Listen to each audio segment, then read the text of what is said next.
achieved.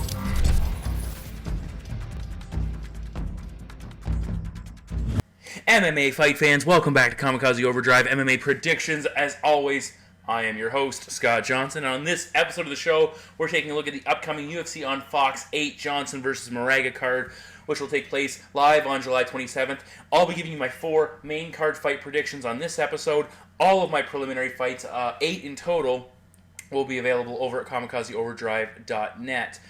We've had a little bit of a layoff heading up into this card, but we're starting to pick things up. We're going to see a whole bunch of action coming at us in a very short period of time, and I, for one, am very excited.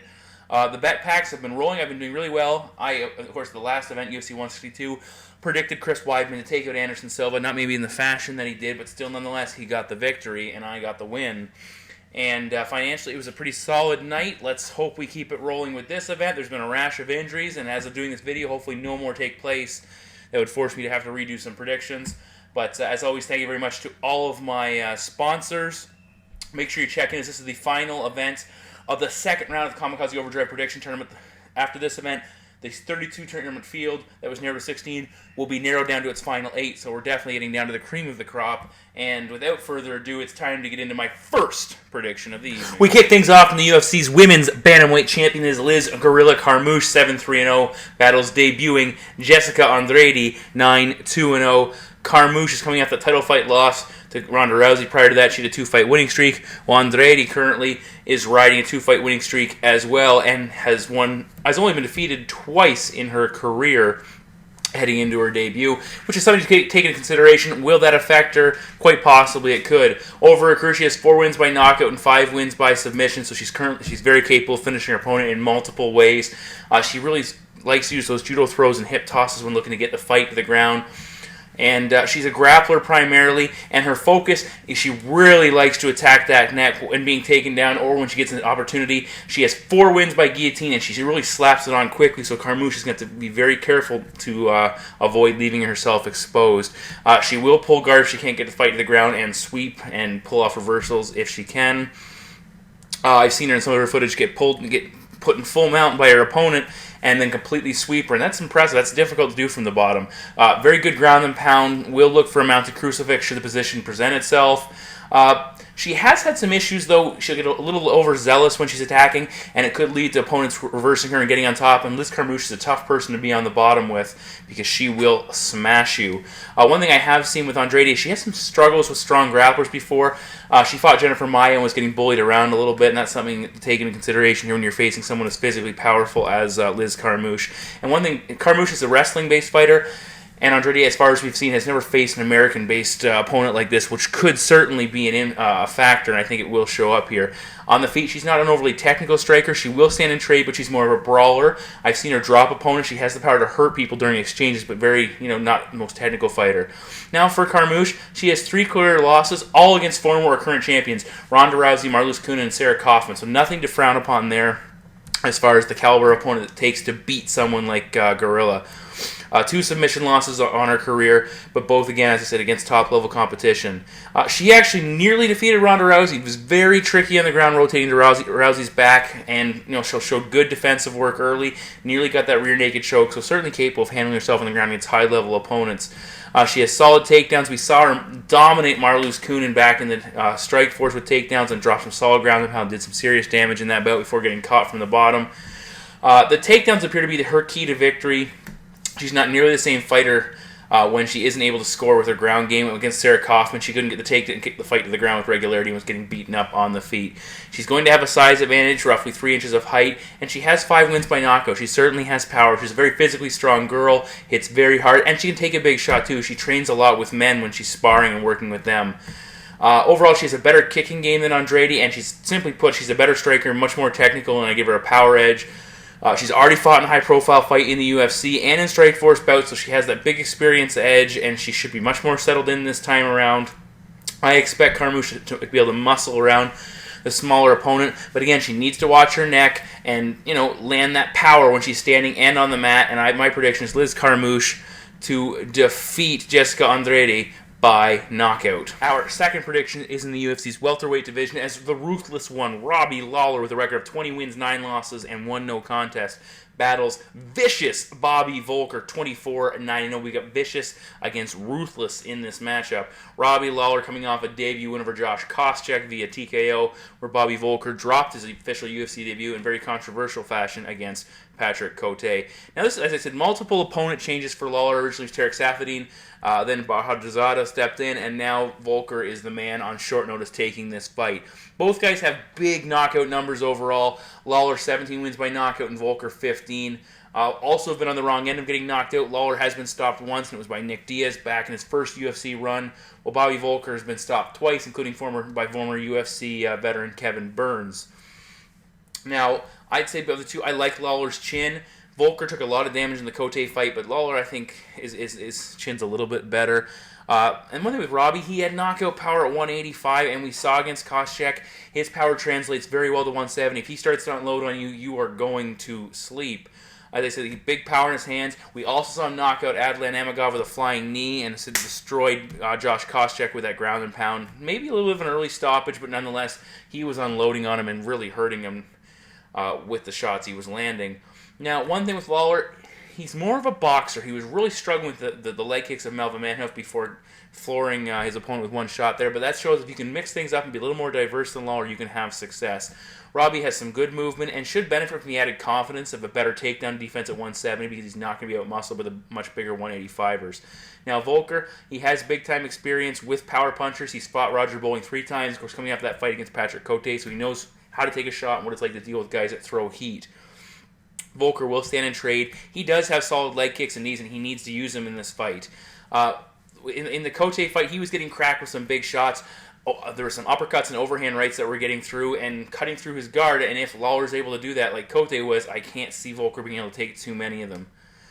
But then again, it showed Voelker how good his chin was. He was a little stiff in his debut, which is something to take into consideration because he hadn't fought in almost 2 years, and he seemed to loosen up a little bit late and turned it on, and that's something I expect to see a better effort from Voelker here in this fight.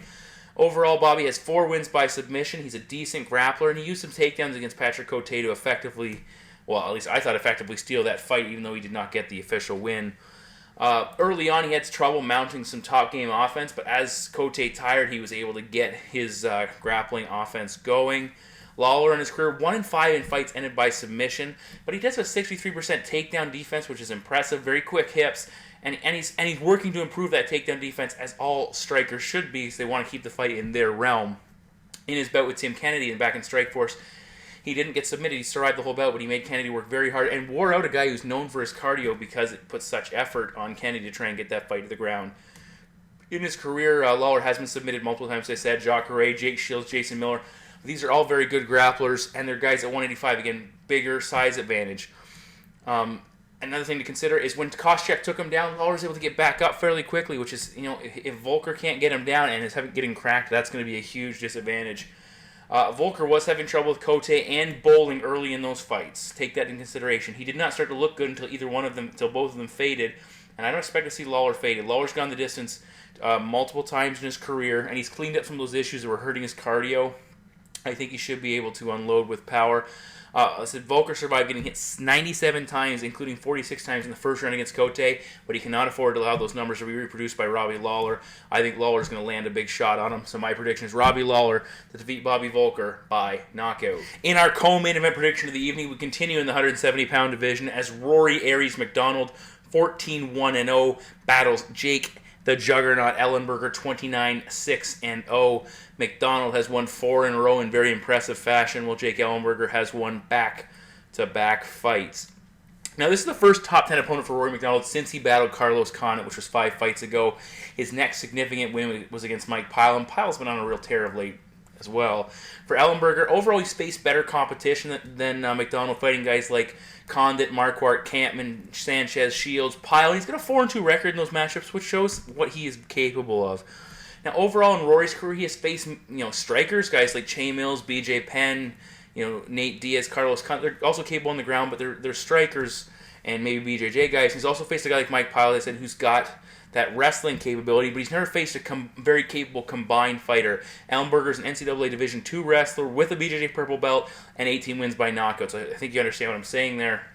is Ellenberger is a dual threat. Takedowns, Jake averages 2.97 at 58%, and he has 5 wins by submission as well, so very capable on the mat. He doesn't always use his takedowns in his fights to win them, because he's very capable of competing with his hands. He nailed 2 against both Sanchez and Herman, 3 against Condit and Hosha, and 5 in the John Howard fight. That was one of my first predictions I did as part of Kamikaze Overdrive. He absolutely smashed John Howard on the mat with his takedowns. Now, Rory, he's that next generation of fighter. He's been training MMA, not just 1 or 2 disciplines, and it's showing up. He's very capable. He's very well-rounded. He's got a BJJ black belt, 3.71 takedowns at 58%, which is very impressive. He nailed 1 against BJ Penn, which is hard in itself to do. We saw him dominate in ADs with 7, and he did very well against Carlos Condit, putting him on his back 3 times. He also has 6 wins by submission, and we've seen that brutal ground and pound stop Mike Pyle and Shea Mills, and he submitted Mike Guyman, which is also a good notch in his belt. One thing though is Rory was a little bit limited by Carlos Condit, who did a good job defending off his back. But at the same time, the question is, how will Jake Ellenberger do off his back if he does get put in that position? How much experience does the wrestler have, working with someone on top of him? Now, Rory, 89% takedown defense, which is very impressive. But Mike Pyle was able to take him down twice in that fight, and that's something to take into consideration. If Ellenberger can score takedowns, I think he will be able to. Rory, 6 wins by knockout over his career. He dominated BJ Penn on the feet, but he's relied on his takedowns against other strong strikers to take them out of his element. Will that be available? I don't know. Overall, I like Rory's striking numbers as well. 4.39 strikes landed per minute versus 2.26 strikes absorbed, and he put up 125 against BJ Penn, which is a big-time number for Rory. It's not not a Nick Diaz style number, but still it's very impressive. As I said, ever-improving striking, and he's going to have some physical advantages to take advantage of as well in this fight, 2 inches of height and 3.5 inches of reach. Now, for Ellenberger, he has big power in both of his hands. We saw him knock out Shields with some knee shots, destroyed Nate Marquardt, Pearson, Pyle, and he hurt Carlos Condit a couple times when he landed in that early fight. He throws lots of hooks. He likes to attack and burst, moves very well, but he did get caught by Martin Kampmann being way too aggressive and coming in that fight. He seemed a little bit tentative against Jay Herman, but he's an effective counter striker, and he was attacking. He can do that very well. But we also saw him go offensive against Nate Marquardt, and that he can be effective in that method of attacking as well. Rory overall, I'd say he's the more diverse striker, but Ellenberger has a big power, and I think he has a speed edge as well, which speed kills in this sport. Rory needs to use very straight punches and jabs to disrupt Ellenberger as he moves in and to counter those jabs that are going to be unloaded. But I think MacDonald's going to struggle to score takedowns, and that's going to be a big part of his game that's going to be non-existent in this fight.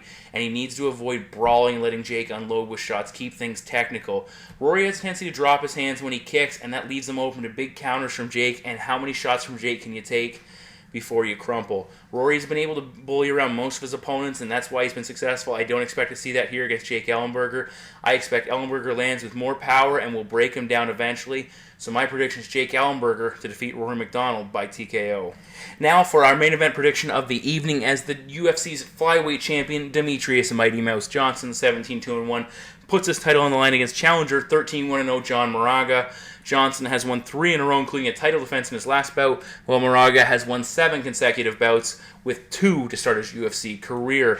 As I said, Moraga, this is only his 3rd UFC bout, and he's coming off of 2 Facebook fights going into the main event, which is a lot of pressure. It also shows how shallow the division is. Johnson, on the other hand, he's coming off a win over John Dodson, where he defended the title, and Dodson's actually the only man to ever beat Moraga, which will be interesting.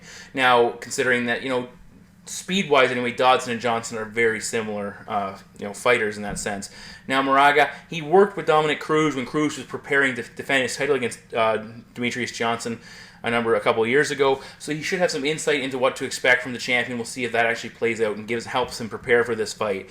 The challenger is an NCAA Division I wrestler. We saw him use 2 takedowns against Chris Carriazo, but at the same time, he had a little bit of trouble keeping Carriazo down on the ground. He was concerned with the guard work of his opponent in that fight. Now for Johnson, 3.21 takedowns at 49%. He took Joseph Benavidez, John Dodson, and Miguel Torres down 5 times each, which is very impressive.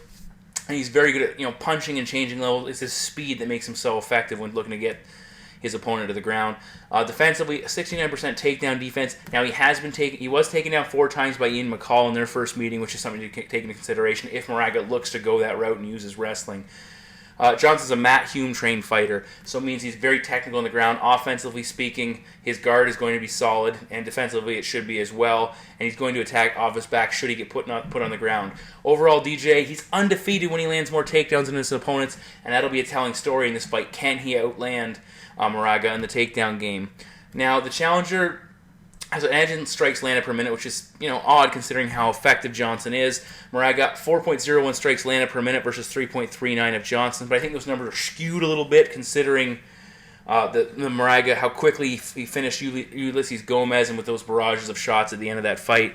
Strikes absorbed per minute, that favors the champion again at 1.97 versus 3.68. And one thing to consider, as Johnson has never been outlanded by an opponent starting in WEC all the way up to his current UFC run, an opponent has never outlanded him in a bout.